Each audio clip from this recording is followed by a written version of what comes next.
je vais continuer la lecture du bouquin. Sous le régime nazi, Bayer, filiale du consortium chimique IG Farben, procéda à des expériences médicales sur des déportés, qu'elle se procurait dans les camps de concentration en particulier. Il a été retrouvé dans le numéro de février 1947 du Patriote résistant les extraits de 5 lettres adressées par la maison Bayer au commandant du camp d'Auschwitz. Elles étaient publiées dans un article traitant de quelques-uns des méfaits des industriels allemands sous le nazisme, alors que leur procès était instruit par le tribunal de Nuremberg. Les lettres trouvées à la libération d'Auschwitz par l'armée rouge datent d'avril-mai 1943. Elles se passent de tout commentaire. Première lettre. En vue d'expérimenter un soporifique, vous serait-il possible de mettre à notre disposition quelques femmes et à quelles conditions toutes les formalités concernant le transfert de ces femmes seront faites par nous? Deuxième lettre. Nous accusons réception de votre lettre. Considérant le prix de 200 marques exagéré, nous offrons 170 marques par sujet. Nous aurions besoin de 150 femmes. Troisième lettre. D'accord pour le prix convenu, veuillez donc faire préparer un lot de 150 femmes saines que nous enverrons chercher très prochainement. Quatrième lettre. Nous sommes en possession du lot de 150 femmes. Votre choix est satisfaisant, quoique les sujets soient très amaigris et affaiblis. Nous vous tiendrons au courant du résultat des expériences. Cinquième lettre. Les expériences n'ont pas été concluantes, les sujets sont morts. Nous vous écrirons prochainement pour vous demander de préparer un autre lot. En 1901, Albert H. Diebold et William E. Weiss fondent la Neuralgiline Company, qui deviendra par la suite la Sterling Drug. En 1918, Sterling a acheté les actifs américains d'une société allemande qui est désormais connue sous le nom de Bayer AG pour le montant de 5,3 millions de dollars US. Cet achat a été réalisé en vertu de l'Alien Property Custodian Act. L'Office of Alien Property Custodian était un bureau au sein du gouvernement des États-Unis pendant la Première Guerre mondiale et à nouveau pendant la Seconde Guerre mondiale, servant de gardien aux biens qui appartenaient aux ennemis des États-Unis. Le bureau a été créé en 1917 par le décret exécutif 2729-A, en vertu de la loi sur le commerce avec l'ennemi de 1917, TWEA, afin de prendre le contrôle et de disposer des biens appartenant à l'ennemi aux États-Unis et de ses possessions. Le procureur général par intérim Biddle a annoncé le 5 septembre 1941 des décrets de consentement en vertu desquels quatre importantes sociétés pharmaceutiques américaines doivent rompre les contrats avec le trust allemand, des colorants qui empêchent les entreprises américaines de faire des affaires en Amérique du Sud. Les deux décrets, fondés sur une action civile accusant une violation de la loi antitrust en restreignant les marchés, en particulier dans les pays d'Amérique latine, ont été déposés auprès du juge du district fédéral Samuel Mandelbaum à New York. Les actions nommées Sterling Products Inc. Alba Pharmaceutical Co. Inc. La Bayer Co. Inc. et Winthrop Chemical Co. et Albert H. Diebold et William Weiss, respectivement président et président de Sterling. M. Biddle dit: ce contrat a créé des situations juridiques difficiles pour les entreprises américaines engagées dans le commerce extérieur et soumises aux tribunaux des pays étrangers. L'arrangement conclu dans ce cas constitue une solution constructive de ce type de difficultés. Les informations sur lesquelles les plaintes étaient fondées ont été développées au cours d'une enquête générale sur l'industrie pharmaceutique menée par la division antitrust du ministère de la Justice, qui a conclu qu'entre 1920 et 1926, Winthrop Chemical et Bayer, une filiale de Sterling, avaient conclu des accords à long terme des contrats avec IG Farben Industries, connu sous le nom de German Die Trust, et son prédécesseur, l'allemand Friedrich Bayer. Par les présentes, les activités d'exportation de Bayer en dehors des États-Unis étaient soumises à un accord illégal de partage des bénéfices entre IG Farben Industries et Bayer. Source: Newspaper of Evening Star, 5 septembre 1941, page 28. L'accord conclu le 9 avril 1923 entre Leverkusen et Winthrop Chemical Company, Inc. New York est dénommé Contrat Winthrop de 1923. L'accord fait le 15 novembre 1926 entre I.G. Farben et Winthrop Chemical Company, Inc., New York, est dénommé le contrat latino-américain.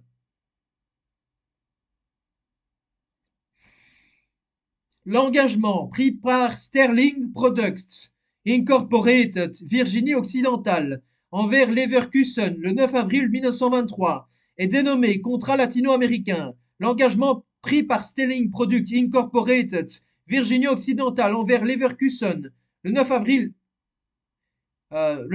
1923 est dénommé accord Sterling. Les accords en date du 29 janvier 1938 entre Chemosan et Alba seront dénommés collectivement les contrats Chemosan. L'accord conclu le 24 décembre 1936 entre Bad Homburg et Alba est dénommé contrat Bad Homburg de 1936. L'accord conclu le 3 mai 1937 entre Bad Homburg et Alba est dénommé comme le contrat de Bad Homburg de 1937. The Bayer Company Inc. aura jusqu'au 31 décembre 1941 pour mettre fin à tous ces accords conclus avec I.G. Farben. Le contrat Winthrop de 1923, le contrat Winthrop de 1926, l'accord Sterling, les contrats Chemosan et les contrats Bad Homburg de 1936 et 1937 et tous les accords qui les modifient ou les complètent ont été jugés et déclarés illégaux au regard des lois antitrust des États-Unis.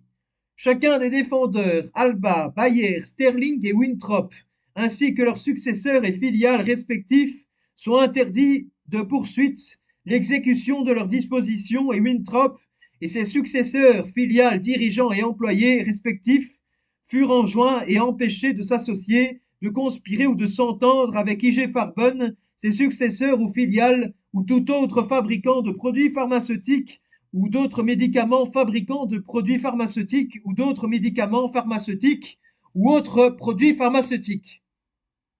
Autres que les sociétés et personnes visées ci-dessus pour empêcher ou restreindre l'expédition ou la vente vers ou dans les États-Unis et leur territoire et possession.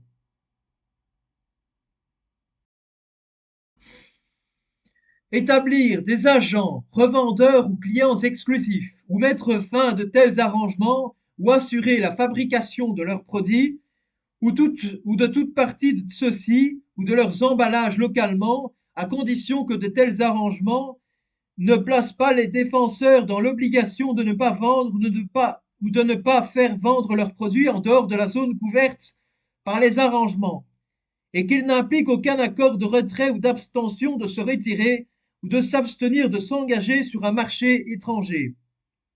En ce qui concerne les produits des défenseurs de caractère commercialement différent de ceux distribués dans le cadre de ces accords, à condition toutefois que rien de ce qui est contenu dans cette section ne doit affecter ou diminuer tout droit, titre ou intérêt des dits défenseurs, leurs successeurs, filiales ou ayants droit, ou l'un d'entre eux, dans ou, à ou, sous tout. Brevet, application de brevet, brevet, demande de brevet, licence de brevet, marques non commerciaux, tels que le nom Bayer et la marque Croix de Bayer, et leur enregistrement procéder aux formules relatives à la fabrication, au traitement, à l'utilisation ou à la vente de l'aspirine et de ses dérivés ou la vente d'aspirine, de composés d'aspirine, de produits pharmaceutiques ou d'autres médicaments ou produits chimiques, ou de porter atteinte à tout droit ou recours des dits défenseurs. Source US.V.Alba Pharmaceutical Company Inc. New York et Al. In the District Court of the United States for the Southern District of New York. Civil Action. NO. 15-363. Pour revenir à la firme Bayer, elle fut marquée dans les années 1980 par l'affaire du sang contaminé. Des dizaines de personnes hémophiles souffrant de mauvaise coagulation sanguine ont reçu des transfusions de sang provenant de personnes porteuses du virus du sida et ont contracté à leur tour la maladie Bayer, ou plutôt l'une de ses filiales américaines. Cutter fabriquait des dérivés sanguins utilisés pour les hémophiles. Des associations de victimes ont accusé la firme d'avoir négligé des mesures de sécurité en connaissance de cause, ce que l'entreprise a toujours nié. Néanmoins, Bayer a accepté d'indemniser sous le sceau du secret des plaignants à hauteur de plusieurs dizaines de millions d'euros. Source.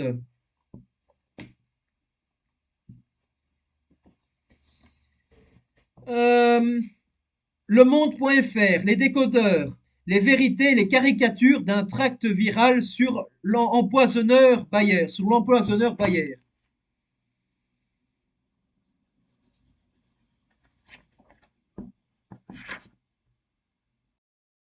La firme a connu non pas pas un, mais deux scandales liés à des produits contraceptifs qu'elle commercialise. Ce n'était pas en 1985 comme le prétend le tract, mais bien plus récemment. Le premier concerne une pilule de troisième génération nommée Jasmine, accusée en 2012, plainte pénale à l'appui, de favoriser les thromboses.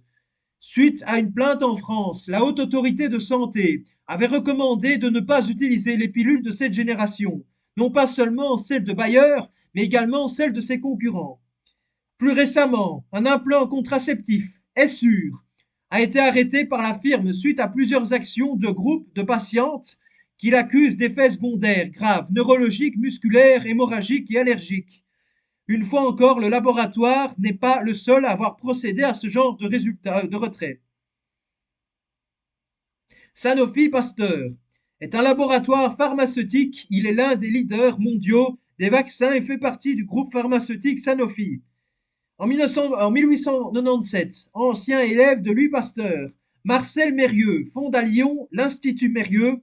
Avec Henri Carré, il concentre peu à peu ses activités sur la production de sérums antitétaniques et antidiphthériques à usage humain et vétérinaire, puis de sérums anti-aphtheux. Après la disparition de son fils aîné, le laboratoire est repris par son fils Charles Mérieux, 1907 à 2001, qui est en 1947 implante l'institut à côté des abattoirs de Gerland. En 1967 est créée la Fondation Mérieux, qui se donne pour mission de faire avancer la médecine préventive dans les pays en développement. Elle est dotée de 15 millions d'euros de budget annuel. Dans les années 1960, l'Institut Pasteur, ayant des difficultés financières qui le poussent à demander l'aide de l'État français, celui-ci en contrepartie demande la création d'une filiale dédiée à la production, ce qui est fait en 1972 avec la création de l'Institut Pasteur Production. Le laboratoire Bellon puis Sanofi, à leur filiale Delphes, entreprises publiques, prendront des participations minoritaires dans l'Institut Pasteur Production. En janvier 1985, les deux secteurs de production sont séparés entre Pasteur Sanofi Diagnostics, à qui revient la production des produits de diagnostic, réactifs biologiques, et Pasteur Mérieux, pour la production de vaccins et de sérums. L'Institut Mérieux devient lui aussi majoritaire, 51%, dans son association avec l'Institut Pasteur. Source. Badou Gérard, les bonnes affaires de l'Institut Pasteur, sur l'Express.fr, 1er septembre 1994. Avec le rachat du groupe canadien Connaught Laboratories en 1989, l'entreprise est renommée Pasteur Mérieux Connaught. En 1995. En 1994, Rhône Poulenc, maison mère de l'Institut Mérieux, prend la totalité des parts. En 1999 à 2000, Pasteur Mérieux devient Aventis Pasteur avec la fusion de Rhône Poulenc et Heust pour former le groupe Aventis. Source. Pasteur Mérieux, Connaught, devient numéro 1 mondial des vaccins. Sur Le Monde, 25 mars 1990. Le Monde.fr. Pasteur Mérieux Connaught devient numéro 1 mondial des vaccins. Julie Joly. Rectificatif sur l'Express, 19 avril 2004. En 2004, avec la fusion de Sanofi avec Aventis, L'entreprise devient Sanofi Pasteur. Source: Radioscopie Sanofi Pasteur MSD. Sur Pharmaceutique, juin-juillet 2007. Voilà, très bientôt pour une prochaine vidéo.